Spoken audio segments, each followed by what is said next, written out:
are listening to Anja Asks Anybody. And today I am speaking with writer Tea Krulos, who is also inventor, co-organizer of QWERTYFEST Milwaukee, and perhaps the world's one typewriter festival. Is that true? Is it the world's only current? I always say, unless someone else proves otherwise, then I would say that's the world's only typewriter festival. Yeah. All right. So, why should we be celebrating the typewriter? I mean, it should be celebrated anywhere in the world, I think, but Milwaukee has this very special connection to it, and that is Christopher Latham Scholes, who was a Milwaukeean, for many years worked on different prototypes, and he eventually developed the typewriter as we know it today, the first commercially available typewriter. And what year was that? Do you remember? It's hard to say because he got a couple of different patents, but it was in the 1860s, I'm pretty sure, around there. And one of the noteworthy things about his typewriter was that he designed the layout of the keys a certain way. That's called the QWERTY keyboard. And that's the keyboard that we still use today. If you look at your phone's keyboard, at your computer or your laptop, it's still the QWERTY keyboard after all these years, even though it doesn't really need to be.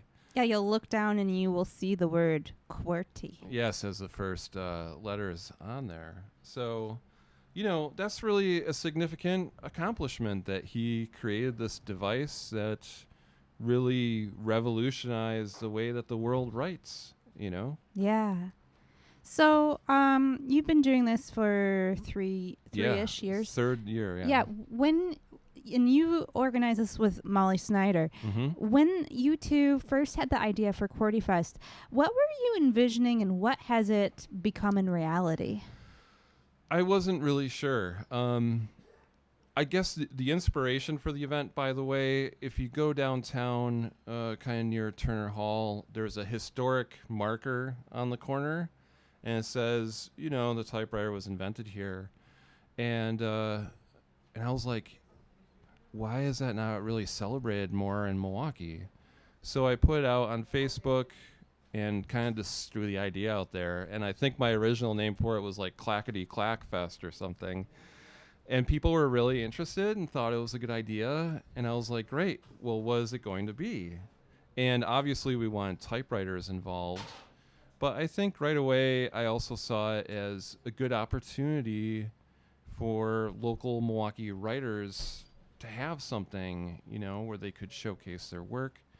And, you know, I'm not saying that there's no opportunities in Milwaukee, but I certainly think that there's always a need for more opportunity for writing in the arts. I would agree with that because, I mean, what are the other opportunities for writers? I mean, maybe it's like an award, maybe it's like a poetry reading, maybe if you're a journalist, you go to the press club and you get a plaque if you do a good job. Right. But, like, what do you do for... Yeah, and especially there's not like an overlap. Like I was like, I want an event where you can be a poet, you can be a journalist, a mystery novel writer. Yeah. And we can all like get together and just kind of celebrate that we all write in one genre. And or writers another. really don't get together that much. That's true. It is kind of a solitude, sometimes kind of a lonely experience being a writer. So that was just, I was like, I don't know, there's something there. And we started to slowly kind of put the pieces together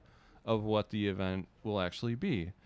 And some of those things we've continued to do every year, like our typewriter brunch is this kind of a fun opportunity for people to hang out, and people have seemed to really enjoy that. So you just bring a typewriter and you sit at the brunch and you eat some eggs and you type a few things, and then maybe you go across the room and you go, oh, that's a beautiful Olivetti. Do you mind? Oh, no, not at all. Please.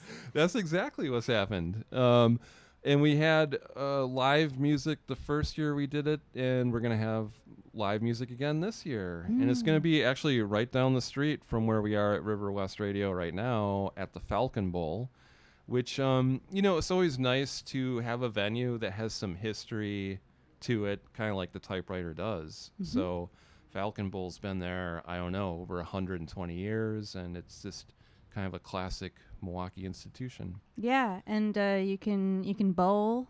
Yes, we're going to have free open bowling. Oh, There's going to be brunch. There's going to be music. People can bring their typewriter. We'll have a few if people don't have their own and they want to try one out. We'll have a few set up there I as have well. nothing to look forward to when I die because this is my idea of heaven.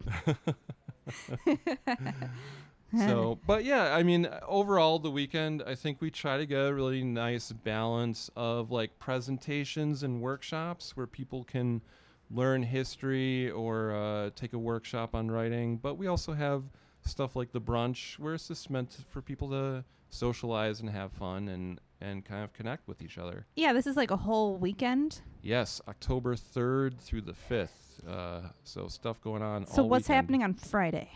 Friday is our typewriter ball. That's how we've opened the weekend up all 3 years.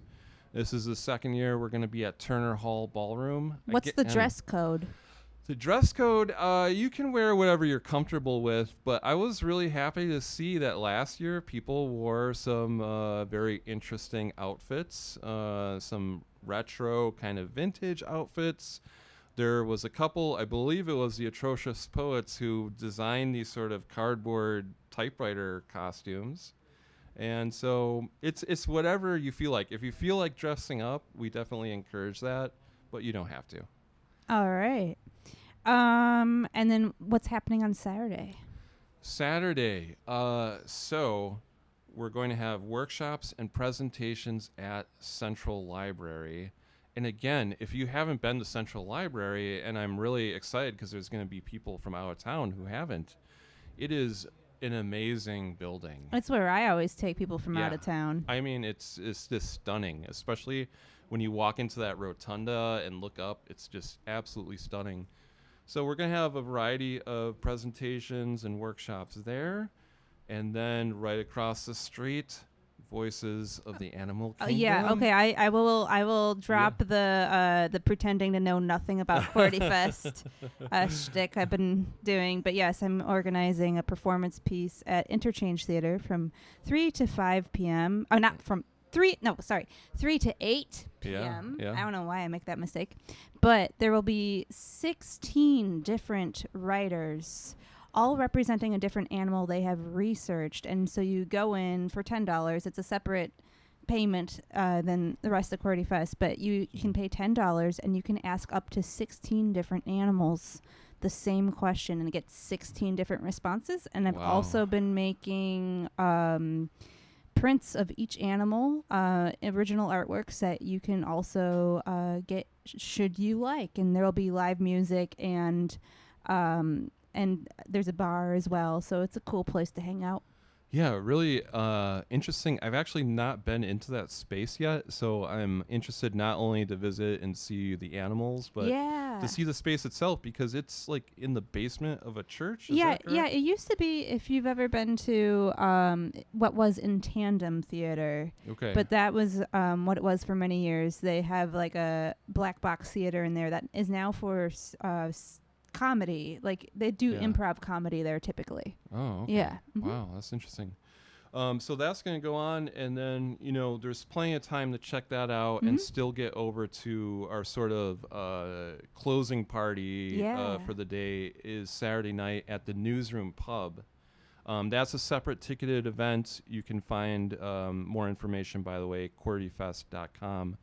But we're going to give our first QWERTY Word Award, which is going to be given to former Milwaukee Journal Sentinel columnist Jim Stingle. Oh, wow. He wrote a column that kind of, he was very in touch with like everyday Milwaukeeans and would talk about their lives in his column. Bob Marshall is going to be there giving a short talk. Okay, let me explain to the listeners. Yeah, that is Tom Hanks' personal typewriter repairman. Tom Hanks, the actor, happens to have like 3,804 million typewriters at home, and occasionally typewriters need refurbishment, and Bob does it. Yeah. So he's going to talk, and we're going to have some food available for that. And the Newsroom Pub, by the way, I should mention, it is the headquarters for the Milwaukee Press Club. And if you've never been there, it's really impressive. It's almost like a miniature museum. Impressive. Impressed. But there's a lot of historic newspaper pages framed up, hanging on the wall. A lot of signatures from famous people in media and politics. And I'm going to be talking a little bit about their mascot, which is a mummified cat named Anubis, who is at least a couple hundred, maybe 300 years old. Wow. And is in a glass case above the bar. And it's been the symbol of the press club since 1897. Wow. Yeah.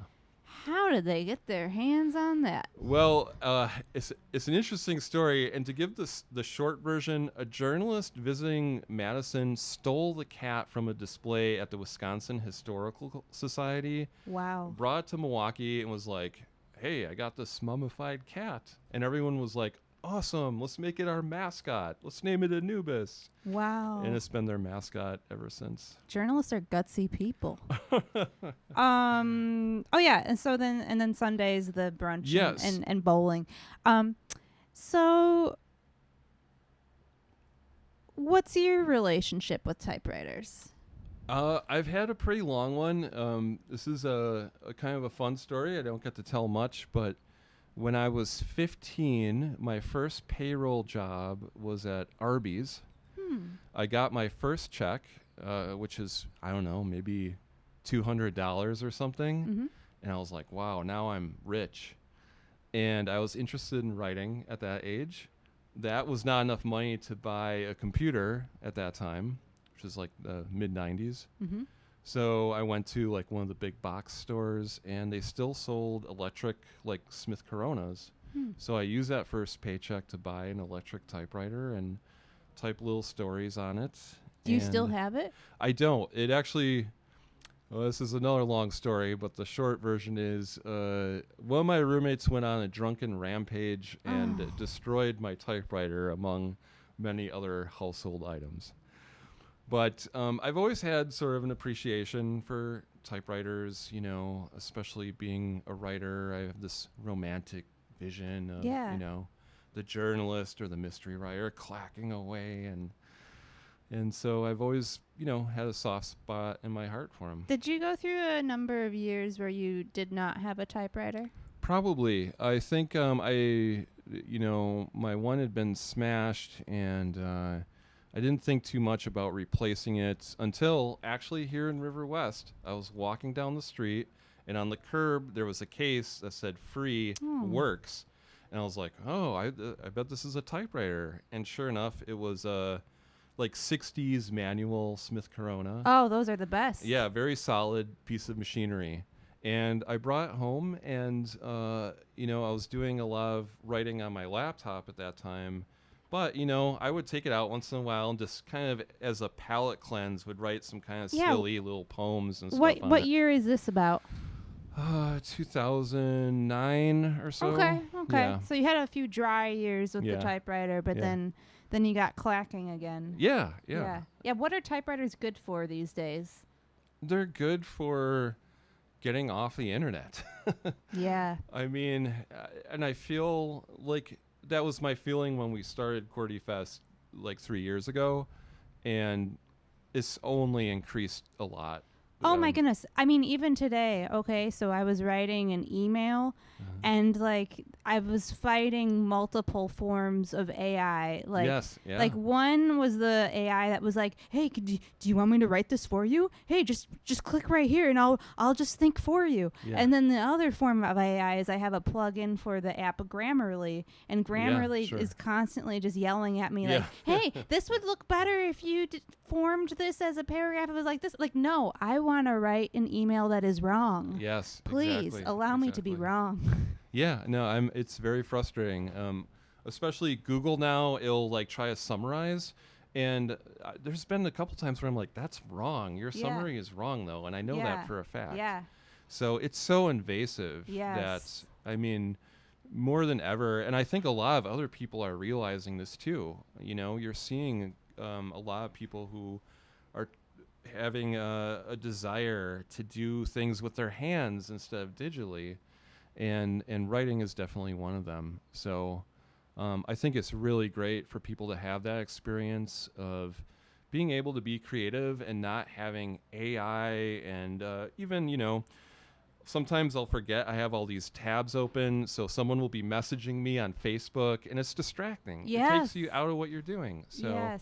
I'm like, I want to be alone with my thoughts and my writing, and the best way to do that is to not be connected to the internet. Yeah, so let's ask the hard question. Is QWERTYFEST a place for people who do not own typewriters?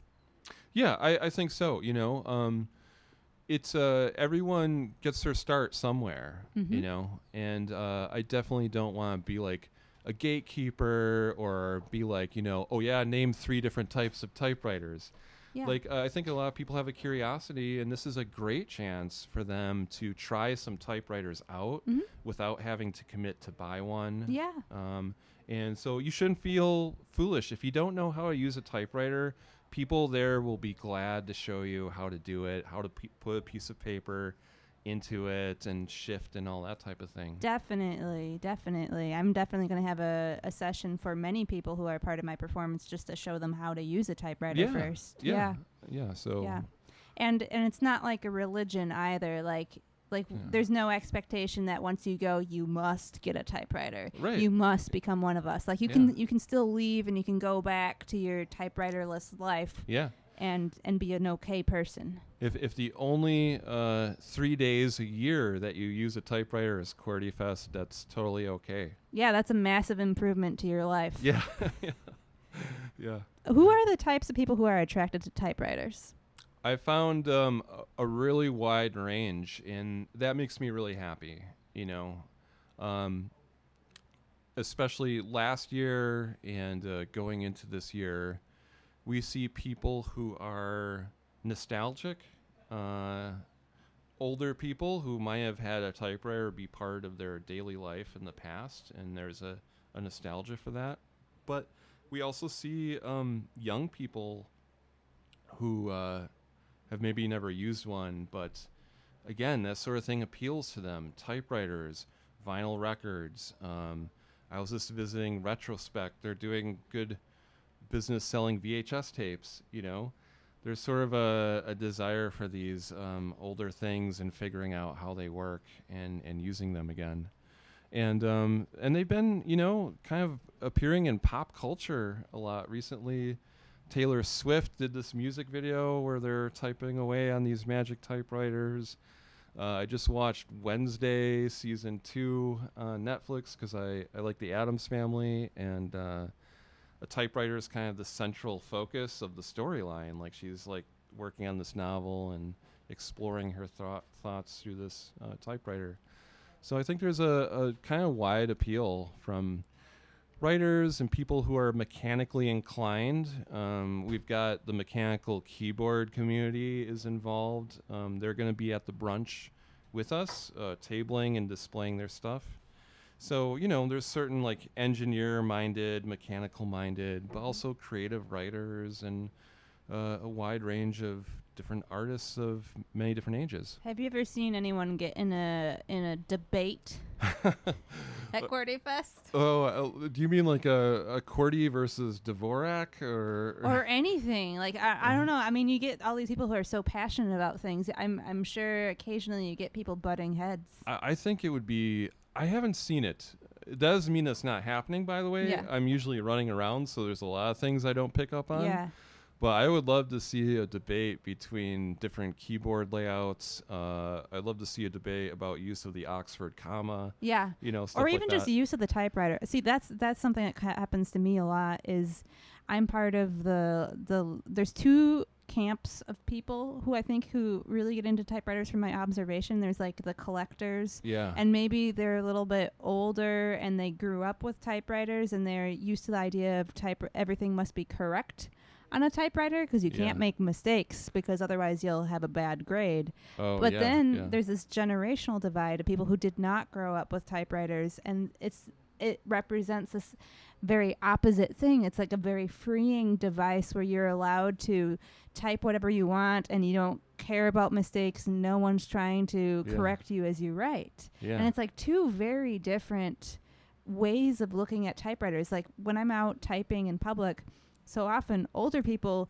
can't even look at me because the typewriter is a source of pain for them because they couldn't wait to graduate and jump their typewriter out the window because they had to write essays with like no mistakes for pages and pages. I have had that conversation with a couple people who do not miss the typewriter Yeah. because it was so frustrating for them, like you say, in school, having to be so precise and just being, and especially there was kind of a transition period between typewriters and computers, where I think people are like, why am I using this when I could be using this superior machine? Yeah. Was kind of the mindset at that point.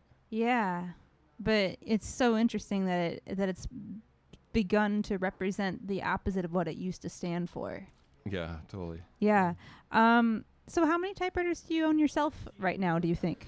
Well, I would say my personal typewriters, the ones I'm going to claim, are 3 or 4. We did QWERTYFEST year 1. We were doing our presentations at Forest Home Cemetery that first year, and a guy showed up, and he was like, all right, I got these typewriters I need to get rid of. I've got like 24 of them. And so he dropped them all off at my house.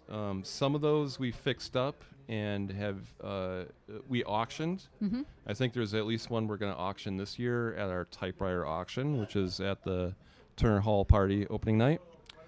But I still have some of those in my basement. So I don't think they're mine, but they're QWERTYFESTs, let's say. Yeah. And some of them just haven't even really been looked at yet. So you just have 3 or 4 typewriters. Yeah. What typewriters do you have, and what do you look for in a typewriter? Because every writer has different preferences. Yes. So my favorite typewriter is I have a Remington Model 5, which is from 1940, I believe.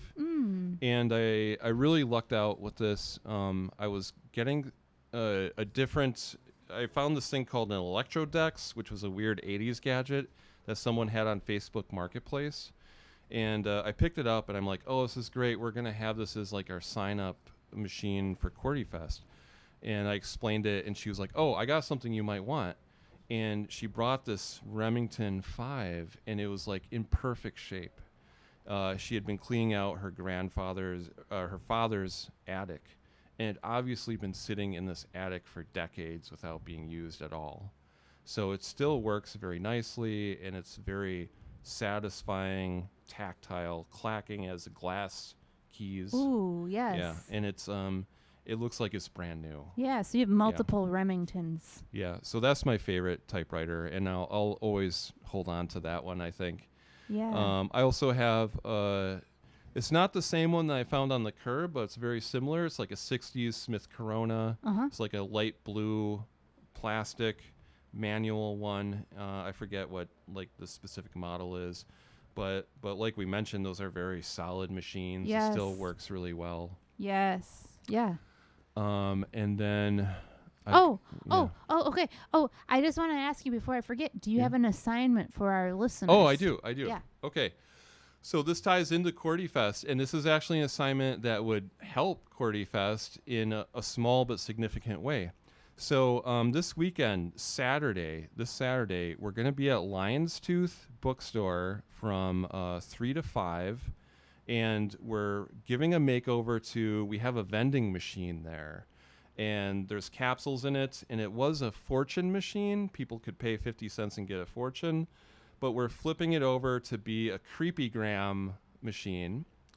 And so people are going to put 50 cents in, and they'll get either a Halloween-style joke, a short poem. It could be a limerick, a haiku, or a poem up to like 5 lines, I'll say, or a piece of flash fiction. Let's say like 30 words or less. Mm-hmm. So if people want to write those, anything Halloween horror themed, and send it to QWERTYFESTMKE@gmail.com. We'll take those and type them up and put them into the capsules, and then someone would maybe buy it, and it would be really helpful to us. Yeah, and if people do have a typewriter at home and they typed it up, they could scan it in. Scan it and send it. That would be great. Yeah. And I think that's a really fun, small piece of fun writing to do to tie into the fall season. I love that. Are you into other forms of analog technology? Yeah, I used to when I was young. I used to collect records for sure. I had a record player that I really loved, and I'd kind of like to have one again. I don't know. I don't know if I have space for it, especially. What else do I like? I like to play chess sometimes, board games. And other forms of that technology I don't necessarily have, but I appreciate.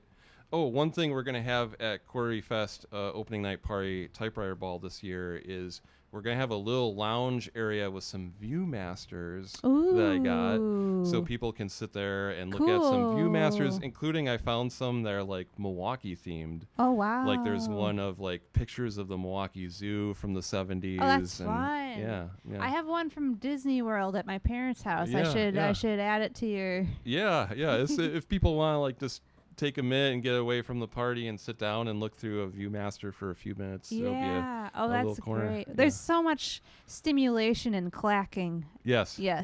Yeah. At all times, which is a wonderful thing. But that's a great to have a little escape like that. How far are people traveling for this celebration? I know for sure that there's someone coming from Nashville. Mm-hmm. The Boston Typewriter Orchestra, our guests, are coming in from Boston, of course. Uh-huh. I believe that there's someone coming from Alaska. I'm not 100% sure on that. Okay, so we're not getting international yet. I don't think so. Okay. I'm not aware of anyone coming from out of the country. Okay. Are you going to write a book about typewriter subculture? It's definitely a possibility. It's not on the drawing board quite yet, but it could be. Yeah, and there's also a QWERTY quarterly zine that is produced year round. Yeah, we're up to issue number 10 now, and we do it obviously 4 times a year, quarterly, and it's kind of a nice way to just keep people thinking about the event and where can people find a copy? So you can buy it in stores here in Milwaukee at Woodland Pattern and Lion's Tooth in Chicago. It's available at Quimby's bookstore. And a new location is at the Indie Type Shop in Indianapolis. You can also go to our website, QWERTYFEST.com, and you'll find a link to buy it via Etsy online too. And you can get a subscription. So we've got subscribers now, and I think like probably 15 or 20 different states. How many subscribers do you have to this thing? I think we're at around 60 subscribers. Wow. Yeah. Wow. Yeah. Oh, I better put more care into my column. Your column's great. Ask Anja's a great.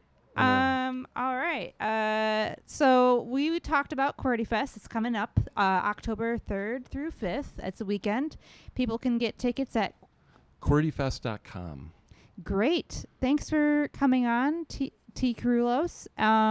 Anything else people need to know before we head out? I just want to thank you for everything that you do and that you've done for QWERTYFEST. You've contributed a lot, and we appreciate it. Aw.